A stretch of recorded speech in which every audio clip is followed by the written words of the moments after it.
Welcome back to Bros and Banter. और आज की इस वीडियो में दोस्तों हम लोग बात करने वाले हैं, काफ़ी सारी अपडेट्स आ रही हैं बार्सिलोना से रिलेटेड। उनमें से एक है हैरी केन से रिलेटेड, जो कि बहुत ज़्यादा पॉजिटिव नहीं है। पॉजिटिव नहीं छोड़ो, नेगेटिव है दोस्तों। बिल्कुल ही वाहियात न्यूज़ है हम लोगों के लिए, बार्सिलोना फैंस के लिए।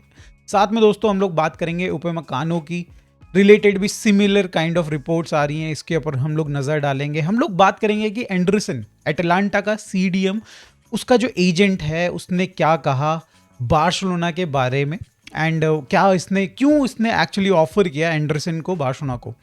तो इसके ऊपर हम लोग थोड़ा सा डिस्कशन करेंगे। लपोर्ता ने कल एक इंटरव्यू दिया जिसमें भाई उसने बहुत कुछ बातें करी रिलेटेड टू रियल मैड्रिड हावे तबास, एंड भाई काफ़ी सारी चीज़ें उसने डिस्कस करा।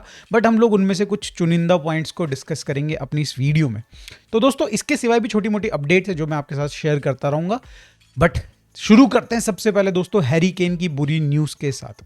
अब देखो दोस्तों, यहाँ पे बिल्ड आपको पता होगा कि भाई वो काफ़ी एक रिलायबल ठीक ठाक एजेंसी मानी जाती है अगर आप बात करें जर्मन न्यूज़ के बारे में, फुटबॉल रिलेटेड न्यूज़ के बारे में। तो उन्होंने यहाँ पे रिपोर्ट किया है कि हैरी केन ने डिसाइड किया है कि जो उनके कॉन्ट्रैक्ट में एक क्लॉज था कि अगर इन केस वो उसको ट्रिगर कर देते हैं तो वो समर ट्रांसफर विंडो में 2026 के बायर्न को छोड़ के जा सकते हैं, उस पर्टिकुलर क्लॉज को वो ट्रिगर नहीं करेंगे। ये क्लॉज कहता है कि जनवरी 31 तक 2026 के अगर हैरी केन इस क्लॉज को ट्रिगर कर देते हैं तो वो समर ट्रांसफर विंडो में सेम ईयर 2026 के आराम से छोड़ के जा सकते हैं बायर्न के को विथ 65 मिलियन यूरोस की, जो ऑब्वियसली उसकी रिलीज क्लॉज है उसके साथ। बट अगर ये क्लॉज ट्रिगर नहीं होता है तो आई बिलीव सो भाई यहाँ पे रिलीज क्लॉज बढ़ जाएगा। एंड भाई यहाँ पे देन आई बिलीव सो जितनी भी अभी इस समय पे हैरी केन को अपना टारगेट सेट करके बैठे हुए हैं, मैन यूनाइटेड हो, बार्सिलोना हो और अदर टीम्स ऑल्सो, भाई ये सारी टीम्स अपना हाथ पीछे खींच लेंगी। मतलब या तो वो रिलीज क्लॉज इतना बड़ा होगा या फिर भाई वो अनरियलिस्टिक हो जाएगा because of Harry Kane age. तो यहाँ पे दोस्तों एक बहुत बुरी न्यूज़ आ रही है। हैरी केन क्यों कर रहा है ये? बिकॉज कहीं ना कहीं वो रिस्पेक्ट शो कर रहा है बायर्न म्यूनिख को और वो दिखा रहा है कि उसकी कमिटमेंट है टुवर्ड्स दिस क्लब।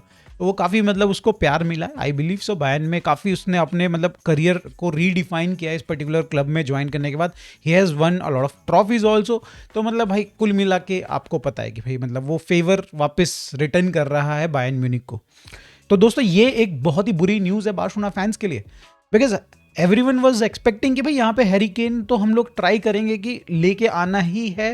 लेवेंडोस्की का replacement, ideal replacement will be Harry Kane. But भाई अगर ऐसा हो जाता है, भाई देखो फुटबॉल वर्ल्ड में कुछ भी चीज़ें श्योरिटी के साथ कहना बहुत मुश्किल है। मुझे ये लगता है कि भाई मे बी ये कहानी बनाई जा रही हो, हैरी केन को निकलना हो तो, बट उसको थोड़ा पॉजिटिव दिखाना हो यहाँ पे, ये एक बार को हो सकता है। बट देन भाई अगर इसमें अगर 50% या फिर 1% भी सच्चाई है ना दोस्तों, it is not a good news for Barcelona. But then भाई देर इज अनदर ऑप्शन। अगर हैरी केन नहीं आता है बार्सिलोना में तो भाई बाजू वाला क्लब ब्रोसिया डॉर्टमुंड के गुरासी, जिसके जो कॉन्ट्रैक्ट है उसमें एक और क्लॉज है, बताया जा रहा है कि 7 क्लब का नाम उसमें लिखा हुआ है and Barcelona is among those 7 clubs. तो ये क्या है, 7 क्लब क्या है? तो बेसिकली यहाँ पे बताया जा रहा है जो जनरली 65 मिलियन का गुरासी का रिलीज कॉन्ट्रैक्ट है, again same similar to like Kane, but उसमें क्या है कि थोड़ा कंसेशन है बार्सिलोना के लिए। 50 मिलियन तक का यहाँ पे आई थिंक जो अमाउंट है रिलीज क्लॉज है वो यहाँ पे सेट किया गया है। तो मतलब हम लोगों को टोटल गुरासी 50 मिलियन का पड़ेगा। Is it a good deal भाई? 29 year old Guirassy, I don't like him भाई। उस तरीके से मुझे बिल्कुल भी पसंद नहीं है। मेरे को पर्सनली थोड़ा लेजी सा लगता है, मुझे थोड़ा क्लिनिकल भी कम लगता है और मतलब मेरे को उतना मज़ेदार नहीं लगता है। आई गो फॉर 2 यंग गाइज भाई। मैं उतने पैसे में मैं चले आऊँगा एटायोंग के लिए। आई विल गो फॉर पिनाशली, या फिर आप बात करो यहाँ पे भाई जो भी हमारे बाकी आई थिंक फिशलानी, आई थिंक एशनिक फिशलानी जो भी नाम है भाई उसका, इन तीनों में से किसी भी स्ट्राइकर के लिए चले जाऊँगा। And there is this another option जो कि भाई ब्राज़ील में इस समय पे जिससे हम लिंक हो रहे हैं, I don't remember the name, but अगर मेरे को फोटो मिलेगी मैं लगा दूंगा। मे बी रिसेंटली मैंने दो वीडियोज़ पहले उसको कवर किया है। He is a good talent, तो मे बी हम लोग उसके लिए भी जा सकते हैं। तो देर आर 4 यंग ऑप्शंस भाई जिसको हम एक्सप्लोर कर सकते हैं इन द लाइक ये जो 50-60 मिलियन का जो अमाउंट है इसमें। तो इस बजट में दोस्तों हमारे पास ऑप्शंस हैं। बट भाई Harry Kane would have been a sure shot signing, जो कि आपको भाई एग्जैक्ट जो लेवेंडोस्की आपको आउटपुट दे रहा है वो उससे बेटर करके देता because of his age. But क्या कर सकते हैं दोस्तों, फुटबॉलिंग वर्ल्ड हमेशा ऐसा नहीं चलता ना, बिल्कुल ऑप्टिमिस्टिक वे में नहीं चलता। तो क्या कर सकते हैं दोस्तों। अब दोस्तों मूव ऑन करते हैं। एक और रिपोर्ट बिल्ड ने यहाँ पे रिलीज करी है जिसमें उन्होंने बताया कि उपमेकानो ने अपने जो 3 क्लब है उनको डिसाइड कर लिया है कि भाई इन्हीं 3 क्लब में जाऊंगा और कहीं नहीं जाऊंगा। मतलब 3 क्लब में ऑलरेडी एक तो बायर्न ही है जिनके साथ वो कॉन्ट्रैक्ट दोबारा से रीनेगोशिएट कर भी रहा है। तो अगर भाई बायर्न ने यहाँ पे अच्छा ऑफर कर दिया, कुछ बेटर कर दिया, तो बायर्न में ही रुक जाएगा। बट उसके सिवाय other than that there are 2 clubs यहाँ पे बताया जा रहा है। Real Madrid is the second club, उसकी सेकंड चॉइस यहाँ पे भाई Real Madrid, and then there is PSG। Barcelona को एक तरीके से उसने रिजेक्ट कर दिया। क्या रीजन हो सकता है? ऑब्वियसली भाई यहाँ पे जो डिफेंसिव प्लेयर्स हैं, जो सेंटर बैक्स हैं, आप बात करो ओवरऑल पूरी डिफेंस लाइन है भाई, वो उनकी छेदी जाती है, लिटरली छेदी जाती है। और ऐसे में मतलब एक डिफेंडर थोड़ा अवॉइड भी कर सकता है एक तरीके से बार्सिलोना को, बिकॉज ऑफ यहाँ पे अगर देखा जाए तो जितने गोल्स हम लोग खाते हैं, फिर मीडिया बिल्कुल मतलब स्क्रूटनी कर देती है उन सारे सेंटर बैक्स की, हमारे प्लेयर्स की। तो मतलब कुल मिला के भाई एक रीज़न ये मेरे को पर्सनली लग रहा है कि भाई वो थोड़ा वो नहीं चाहता, इतनी लाइमलाइट नहीं चाहता, इतना ज़्यादा एडवेंचर नहीं चाहता अपनी लाइफ में। तो कहीं ना कहीं वो बेटर टीम्स की तरफ जाने का सोच रहा है। तो हाँ, कोई दिक्कत वाली बात मुझे पर्सनली इसमें लग नहीं रही है। अब दोस्तों मूव ऑन करते हैं अगली रिपोर्ट की तरफ जो कि आ रही है एंडरसन से रिलेटेड। देखो उनका जो एजेंट है, करी करके कुछ नाम है उसका, उसने यहाँ पे ऑफर किया है बार्सिलोना को। ये पर्टिकुलर एंडरसन करके जो प्लेयर है, एटलांटा में सीडीएम पोजीशन में खेलता है, काफ़ी फिजिकल है, काफ़ी डोमिनेटिंग अगर आप देखो उसका गेम प्ले है, ऐसा बताया जा रहा है। तो ये प्लेयर उसने ऑफर किया है। उसको लगता है कि भाई ये एक परफेक्ट फिट है for Barcelona. Right now Barcelona जो मिडफील्ड में जो कमी है ना हमारी, कि एक बंदा जो सोलो डीएम खेल सकता है। आपको पता है कि बर्नाल खेल सकता है, बट बर्नाल अभी राइट नाउ रेडी नहीं है, ठीक है। तो यहाँ पे ये जो एंडरसन करके जो प्लेयर है, ये डेफिनेटली भाई खेल सकता है अकॉर्डिंग टू द एजेंट। और ये एजेंट मतलब ऐसा नहीं कि कोई पुराना एजेंट है भाई, अपना रिलेशनशिप काफ़ी अच्छा रहा है बार्सिलोना का, पर्टिकुलरली रिलेशनशिप काफ़ी अच्छा रहा है इस पर्टिकुलर एजेंट के साथ। एस्तवाओ के साथ भी मतलब यहाँ पे काफ़ी हमने डिस्कशन किया था और यही एजेंट है एस्तवाओ का। And there are more, I think Vidal का भी यही एजेंट रहा है इन पास्ट। तो कुल मिला के हमारी रिलेशनशिप काफ़ी अच्छी भी है इस पर्टिकुलर एजेंट से। तो लेट्स सी दोस्तों क्या होता है। बट अगर प्लेयर की अगर हम बात करें तो उसका जो कॉन्ट्रैक्ट है 2027 में ख़त्म हो रहा है। एंड उसका जो एटलांटा मांग रही थी इस साल से पहले तक, वो मांग रही थी 50 to 60 मिलियन मांग रही थी। बट क्योंकि अब 1 साल बचेगा समर में उसका कॉन्ट्रैक्ट में, क्योंकि 1 ही साल बच रहा है, तो 30 to 40 मिलियन यहाँ पे एटलांटा की डिमांड हो सकती है as per the agent himself. But अगर आप फिर बात करते हैं यहाँ पे, तो भाई कंपटीशन इज देयर। बार्सिलोना में भी अभी देखो, बार्सिलोना ने तो बिल्कुल भी यहाँ पे इंटरेस्ट शो नहीं किया है। बट जिन जिन क्लब्स ने इंटरेस्ट शो किया उनमें से भाई man United is the one, city is the one, and I think PSG, I am not sure about PSG, but 2-3 और क्लब्स हैं जिन्होंने इंटरेस्ट डेफिनेटली यहाँ पे शो किया है। भाई आई डोंट नो भाई, हमारे पास मिडफील्ड में बहुत सारे प्लेयर्स है, बट जो प्रोफाइल एक्चुअली मुझे भी पर्सनली लगता है कि हमें एक प्योर डीएम की ज़रूरत है, सोलो डीएम की ज़रूरत है, जस्ट लाइक काइसेडो भाई, जो अकेले खेल सके उस पर्टिकुलर पोजीशन में, डबल पिवट में ना खेलना पड़े उसको। तो ऐसे एक प्लेयर की हमें ज़रूरत है। क्या ये प्लेयर वो है? I am not sure about it, but भाई आप लोग अगर इसमें मतलब कुछ इनपुट दे सकते हैं तो प्लीज़ कमेंट में ज़रूर बताइएगा। अब देखो दोस्तों, बढ़ते हैं आगे एक अगली स्टोरी की तरफ जो कि यहाँ पे भाई रिलेटेड है रियल मैड्रिड से, एंड बार्सिलोना भी इसमें काफ़ी ज़्यादा अफेक्टेड होगी इस पर्टिकुलर स्टोरी से। तो दोस्तों अभी रिसेंटली आपने सुना होगा कि रियल मैड्रिड ने कोनाटे को कहीं ना कहीं रिजेक्ट कर दिया है। अब यार जब मैं ना इनका लिंक हुआ था पिछले समर में, मतलब इसी समर ट्रांसफर में, काफ़ी ज़्यादा खुश था मैं तो चाहता था कि लिवरपूल इनको फटाफट से बेच दे, बिकॉज भाई मुझे पता था कि मतलब पर्सनली कोनाटे को I don't rate him that much. मतलब अच्छा प्लेयर है, डेफिनेटली बहुत ही अच्छा प्लेयर है, but he is not the guy. मतलब भाई मार्क गुई टाइप का गाय नहीं है वो, ठीक है। सिमिलरली स्लॉटरबैक टाइप का टैलेंट नहीं है, बेस्टोनी टाइप का टैलेंट नहीं है। He is not the top centre back, ठीक है। वो है, वो ठीक ठाक आपका सेंटर बैक है, बट एरर प्रोन है, इंजरी भी ठीक ठाक हो जाती है उसको। तो उस हिसाब से आई वांटेड कि भाई ये यहाँ पे रियल मैड्रिड थोड़ा पैसा वेस्ट कर दे, बिकॉज उन्होंने भाई डीन हॉयसन में काफ़ी अच्छा इन्वेस्ट किया था।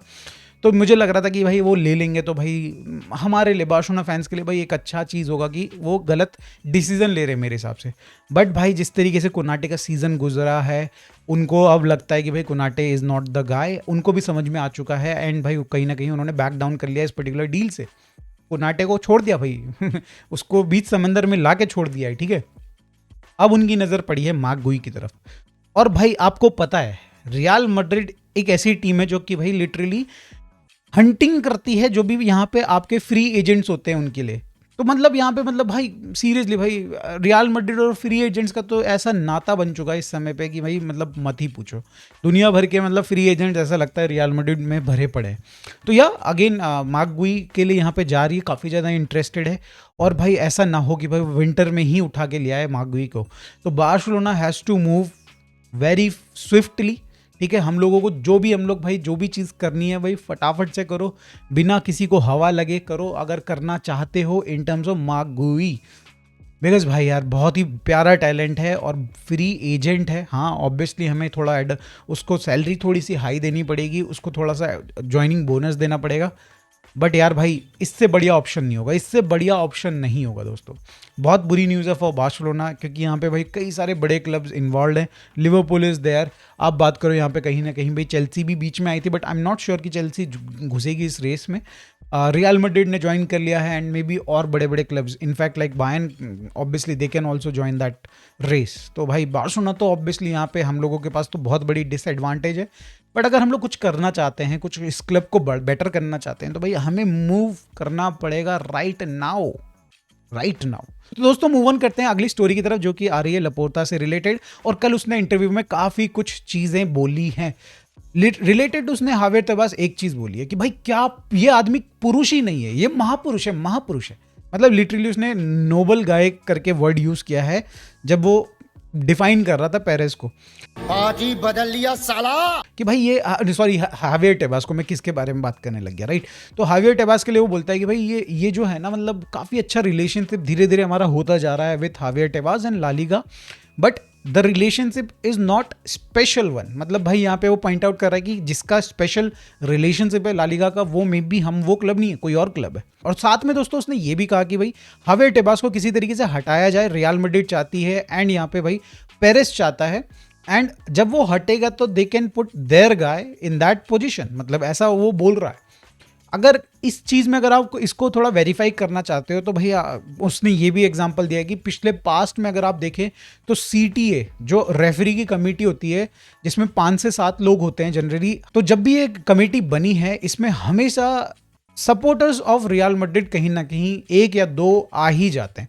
इस बार भी जो रीसेंट टाइम में जो नई कमेटी बनी है आफ्टर, आपको पता है जो मैच हुआ था CDR का फाइनल, उसके बाद भाई रेफरीज ने कहीं ना कहीं प्रोटेस्ट किया, रियल मैड्रिड ने प्रोटेस्ट किया, उसके बाद नई कमेटी बनी और 5 या 7 लोगों की कमेटी बनी है। उनमें से 2 तो मेरे को 100% श्योर हूँ मैं कि रियल मैड्रिड फैन है, एक तो die hard Real Madrid fan है। तो मतलब दोस्तों हम लोग वैसे ही एक रियल मैड्रिड फैन से वैसे ही परेशान आ रखे हैं जो प्रेसिडेंसी ऑफ ला लीगा में बैठा हुआ है, उस पोजीशन पे बैठा हुआ है। अब कहीं ना कहीं CTA में भी जाके बैठ गए हैं रियल मैड्रिड फैंस, एंड कहीं ना कहीं दोस्तों आपको वो डे बाय डे में जो गेम्स दिख रहे हैं उनमें आपको रिजल्ट मिल रहा है, उसका रिजल्ट आपको पता चल रहा है। ज़्यादा कुछ और नहीं बोलेंगे, राइट। यहाँ पे काफ़ी सारी चीज़ें लपोर्ता ने बोली है यहाँ पे रियल मैड्रिड के बारे में। इनफैक्ट उसने तो वो 2 गोल्स भी याद दिला दिए रियल मैड्रिड को, जो कि पेरेस ने बोला था कि भाई बार्सिलोना को फेवर करती है रेफरिंग, एंड एग्जैक्टली उसने फिर वही इवेंट याद दिला दिया कि भाई बेलिंगम के हाथ से उसने जो कितना प्यारा असिस्ट दिया और जो विनीशियस ने टांग से नाक तोड़ दी भाई यहाँ पे पेना की, वो याद दिलाया यहाँ पे। तो ये सारी चीज़ें भाई एक दूसरे के जख्म को खरोदा जा रहा है कुल मिला के दोनों प्रेसिडेंट के द्वारा। और 2 क्लब्स भाई अब लग रहा है कि भाई राइवलरी फिर से स्टार्ट हो रही है। जब मैच खत्म होता है ना दोस्तों तो लात घुसे चलते हैं, वो देख के अब पिछले मैच में जो हमने देखा वो मज़ा आया। अब प्रेसिडेंसी में भी जब माइक मिलता है तो भाई एक दूसरे को लात घुसे मार रहे हैं। काफ़ी मतलब पुरानी वाली बार्सा रियल मैड्रिड की राइवलरी याद आ रही दोस्तों मुझे तो मैं तो इन्जॉय कर रहा हूँ दोस्तों, मैं तो इन्जॉय कर रहा हूँ। खैर दोस्तों इस वीडियो में बस इतना ही। Thank you so much for watching this video. अगर आपको अच्छी लगी हो तो भाई रुकना नहीं है, सब्सक्राइब करना है, लाइक करना है। Thank you so much for watching this video. Bye for now, take care.